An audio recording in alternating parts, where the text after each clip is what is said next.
नमस्ते। आप सभी का हमारे YouTube चैनल पर बहुत बहुत स्वागत है। आज मैं आप सभी को श्रीमद् भगवद गीता के 15वां अध्याय सुनाती हूँ। इससे पहले वाले अध्यायों की वीडियो मैंने अपने YouTube चैनल पर डाल रखी है, तो प्लीज़ आप उन वीडियोस को भी ज़रूर देखिए। श्री भगवान बोले, संसार अश्वत्थ यानी पीपल के समान है, जिसका पुराना पुरुष रूप जड़ ऊपर है और चराचर शाखा नीचे है। वेद इसके पत्ते हैं, जो जानता है वही वेद का ज्ञाता है। इसकी शाखाएं ऊपर फैली हुई हैं। सत्व, रज और तमोगुण इसकी रसवाहिनी नसें हैं। इनसे इसका पालन होता है। शब्द रूप आदि इसकी डालियां हैं। पीछे कर्म रूप में प्रकट होने वाली इसकी जड़ें नीचे मनुष्य लोक में और भी नीचे तक चली गई हैं। पर अश्वत्थ का यह रूप, इसका आदि अंत और आकार संसारी प्राणी के ध्यान में नहीं आता, तथापि इसकी जड़ें गहरी हैं।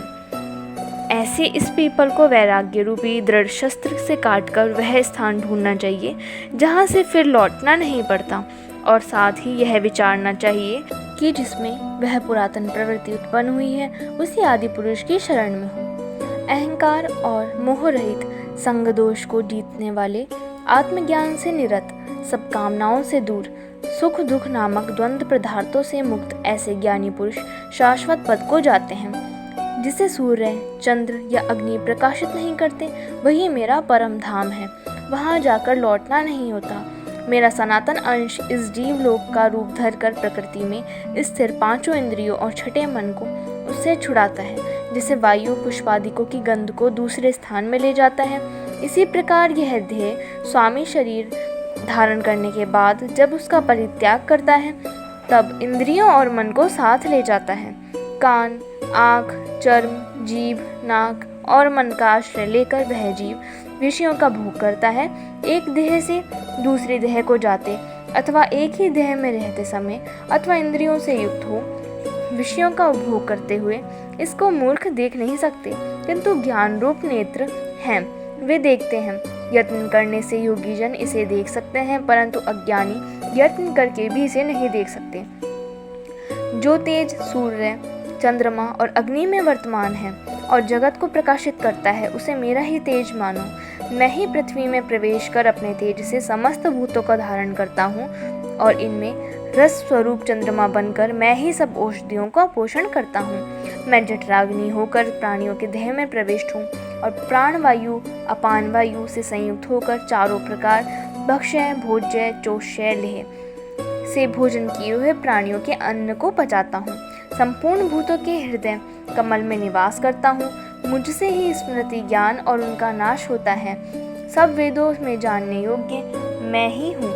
वेदांत का कर्ता और वेदों का ज्ञाता मैं ही हूँ। इस संसार में चर और अचर ये दो पुरुष हैं। जितने नाशवान प्राणी हैं वे चर कहलाते हैं, और उसमें कूटस्थ अर्थात शैल शिखर के भांति स्थिर चैतन्य को अचर कहते हैं। किंतु उत्तम पुरुष परमात्मा विकार रहित, सर्वनियंता बद्ध, मुक्त, नित्य रूप तीनों लोकों में प्रविष्ट होकर धारण पोषण करता है, वह इन दोनों से अलग है। मैं चर और अचर से उत्कृष्ट हूँ। इसी कारण से लोक और वेद में पुरुषोत्तम नाम से विख्यात हूँ। हे भारत, जो ज्ञानी जन इस प्रकार से मुझको पुरुषोत्तम जानता है, वह सब कुछ जानता है और सर्वोत्भावेत मेरा ही स्मरण करता है। हे भारत, शास्त्र के गुह भेद को जो मैंने कहा है, जानकर बुद्धिमान पुरुष कृतकृत्य होता है। इति श्रीमद्भगवद्गीता सुपनिषद सुब्रह्म योगे विद्या योग शास्त्रे श्री कृष्ण अर्जुन संवादे वृक्ष योगो नाम 15वां अध्याय। अब मैं आपको 15वें अध्याय का महात्म्य बताती हूँ। श्री नारायण जी बोले, हे लक्ष्मी, अब 15वें अध्याय का महात्म्य सुनो। उत्तर देश में एक नरसिंह नाम का राजा था और सुभग नाम का मंत्री था। राजा को मंत्री पर बड़ा भरोसा था। मंत्री के मन में कपट था। मंत्री चाहता था कि राजा को मारकर यह राज्य मैं ही करूं। इसी भांति कुछ काल व्यतीत हुआ। एक दिन राजा नौकरों चाकरों सहित सो रहा था। तब मंत्री राजा को सारी नौकरों समेत मारकर राज्य करने लगा। राज्य करते बहुत समय व्यतीत हुआ। एक दिन वह भी मर गया। यमराज के पास दूत बांध कर ले गए। यमराज ने कहा, हे यमदूतों, यह बड़ा पापी है, इसको घोर नरक में डालो। हे लक्ष्मी, इस प्रकार वह पापी कई नरक भोगता भोगता धर्मराज की आज्ञा से घोड़े की योनि में आया। संगल द्वीप में जाए घोड़ा भाग भया, बड़े घोड़ों का सौदागर उसे मोल ले, तथा और भी घोड़े खरीदकर अपने देश को चला। चलते चलते अपने देश में आया। तब वहाँ के राजा ने सुना कि अमुक सौदागर बहुत घोड़े ले आया है। तब राजा ने उसे बुलाया और कई घोड़े खरीदे। उस घोड़े को भी खरीदा। जब उस घोड़े को हाथ फेरा तब राजा को देखकर उसने सिर फेरा। राजा ने देखकर कहा, यह क्या बात है जो घोड़े ने सिर फेरा है। तब राजा ने पंडित बुलाकर पूछा कि इस घोड़े ने हमको देखकर सिर फेरा है, इसका क्या कारण है। पंडित ने कहा, हे राजन, इस घोड़े ने आपको सिर नवाया है।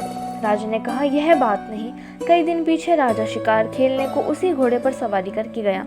वह घोड़ा जल्दी चलता था। राजा शिकार खेलते खेलते बहुत दूर चला गया। उस दिन राजा ने जाते ही शिकार मारा। राजा बहुत प्रसन्न हुआ। दोपहर हो गई, राजा को तृषा लगी। वन में एक साधु देखा, कुटिया में बैठा है, तालाब जल से भरा है। वहाँ राजा उतरा, घोड़ा वृक्ष से बांधकर कुटिया में गया। देखा तो साधु अपने पुत्र को गीता के 15वें अध्याय का पाठ सिखा रहा था। वृक्ष के पत्ते पर श्लोक लिख दिया है। बालक को कहा, खेलते फिरो और इसको कंठ भी करो। जिस वृक्ष से राजा ने घोड़ा बांधा था उसी वृक्ष के पत्ते पर श्री गीता जी का श्लोक लिखा था। वह बालक पत्ता लेकर खेले भी और पढ़े भी। उस पत्ते को घोड़े ने देखा, तत्काल उसकी देह छूटी, देवदेही पाई, स्वर्ग से विमान आए, जिस पर बैठकर बैकुंठ को चला। इतने में राजा पानी पीकर बाहर आया, देखा तो घोड़ा मरा पड़ा है। राजा चिंतावान होकर बोला, यह घोड़ा किसने मारा, इसे क्या हुआ। इतने में वह बोला, हे राजन, तेरे घोड़े का चैतन्य मैं ही हूँ। मैंने अब देवदेही पाई, बैकुंठ को चला हूँ। राजा ने विस्मित होकर दंडवत की। पीछे से और सेना के लोग आ मिले। राजा सवार होकर घर आया, अपने पुत्र को राज्य देकर आप वन को गया। तब करने लगा, श्री गीता जी के 15वें अध्याय का पाठ किया करें, जिसके प्रसाद से राजा भी परम गति का अधिकारी हुआ। श्री नारायण जी बोले, हे लक्ष्मी जी, 15वें अध्याय का यह मातम्य मैंने तुमको सुनाया है। धन्यवाद। इस वीडियो में बस इतना ही। प्लीज़ हमारी वीडियोस को लाइक कीजिए, शेयर कीजिए और हमारे चैनल को सब्सक्राइब कर लीजिए।